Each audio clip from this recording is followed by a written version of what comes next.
السلام عليكم ورحمة الله تعالى وبركاته. مرحبا مرة أخرى في مطبخ أم صوفيا.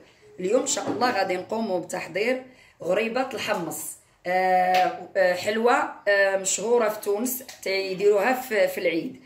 ندوزو إن شاء الله المقادير. غادي نحتاجو 500 غرام ديال الحمص محمر ومطحون. أنا ما عرفتش واش كاين في المغرب، ولكن تقدروا تاخذوا الحمص تحمروه وطحنوه حتى يولي بحال الدقيق. 250 غرام ديال الدقيق، 250 غرام ديال السكر ثقيل او سكر كلاصي، 200 غرام ديال الزبده مذوبه، كاس العنبه ممتلئ ديال زيت النباتيه، وقليل من الجنجلان. ندوزو ان شاء الله للتحضير. الان اول حاجه درتها عملت كاع النواشف، الجنجلان والفرينه الدقيق والسكر كلاصي والحمص، خلطناهم مجموعين وغربناهم.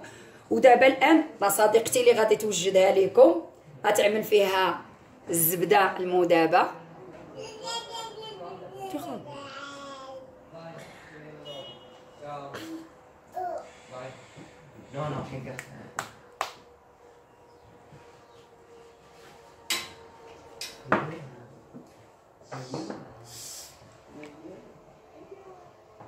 نعملوا فيها الزيت،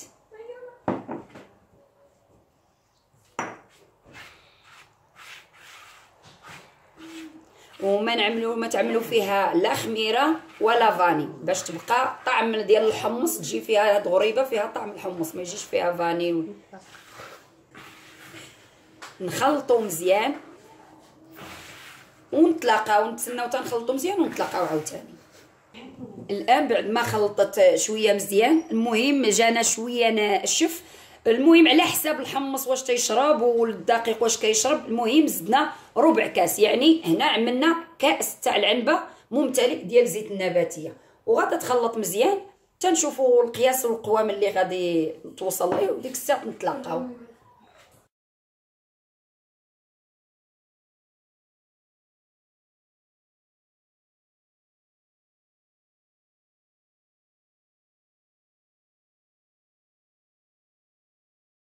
الان هذا هو القوام والقياس اللي ندير. المهم اللي نجمعوها تجمع لينا في يدينا بحال هكايا. الان بعد ما خلطناها مزيان ناخذوا اي ماكينات باش كنطحنوا الكفته ولا السردين ولا عندكم هاد الاله تاع الضو. المهم انا عندي هذه كهربائيه، غادا نطحنوا فيها ونتلاقاو ان شاء الله.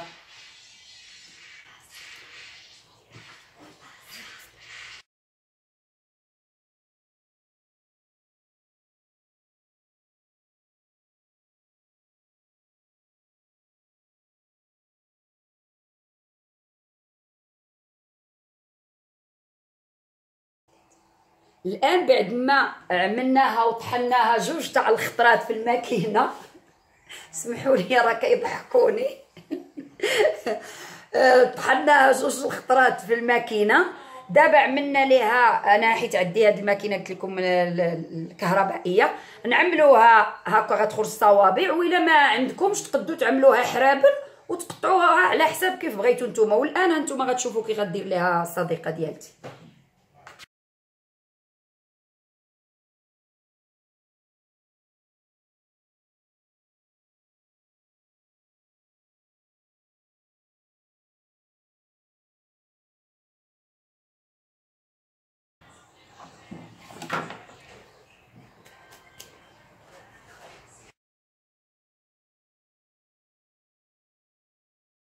الان ها هي كتقطعها على حساب كيف بغات هي، وكي قلت لكم تقطعوها كيف كل واحد كيف بغا. تقدروا تعملوها هكا دائريه، تقدروا تعملوها شويه اوفال صافي، وتعملوها في اناء الفرن، تعملوا عليه ورق الفرن، ما تعملوا لا زبده لا والو صافي. وغادا نستفوهم ونتلاقاو ان شاء الله.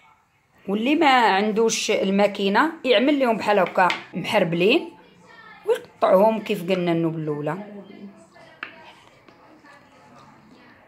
قطعين هكا، هي الغريبه هكا،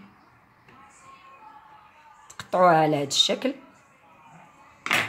صافي. ونعملوهم في الفرن سخون على 180 تاع الحراره. شحال تاع الوقت؟ شوفي حكاية نصف ساعة كيكا 30 دقيقة. متحرقوهاش 30 دقيقة تحمر وتاخذ واحد اللون الذهبي، ونتلاقاو ان شاء الله في الشكل النهائي. والان هذا هو الشكل النهائي ديال الطبق ديالنا وديال الحلوه ديالنا. نتمنى من الله تعجبكم، وإلا عجبتكم ما عليكم الا تفعلوا الجرس وتشتركوا في القناه وتبارطاجيوها مع الاحباب والاصدقاء، وبالصحه والراحه، وعيد مبارك سعيد، والى وصفه جديده ان شاء الله.